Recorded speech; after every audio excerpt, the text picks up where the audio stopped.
সাতক্ষীরা সদর ২ আসনের ধানের শীষের গণমিছিলে জনতার ঢল।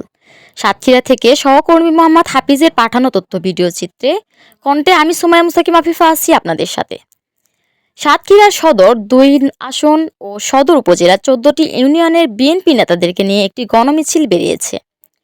সাতক্ষীরা শহীদ আব্দুর রাজ্জাক পার্ক থেকে মিছিলটি বের হয়ে শহরের প্রধান প্রধান সড়ক ও এলাকা থেকে খুলনার মোড় অবস্থান করেন। পরে রাজ্জাক পার্কে এসে আবারও মিলিত হন। আজ বিকাল ৪টায় মিছিল শুরু হয়। এ সময় ধানের শীষের প্রার্থী আলহাজ আব্দুর রৌফ বলেন, এ জয় তারেক রহমানের, এ জয় বিএনপির ও ধানের শীষের। এ সময় উপস্থিত ছিলেন সাতক্ষীরা জেলা বিএনপি ও সদর উপজেলা ইউনিয়ন পর্যায়ের নেতাকর্মীরা। একটা গল্প বলি, আমাদের মাঝে ইতিমধ্যে উপস্থিত প্রিয় নেতৃবৃন্দ, আপনারা যারা নেতৃবৃন্দের সাথে আমরা সকলে করতালি দিয়ে তাদেরকে অভিনন্দন জানাই। জনাব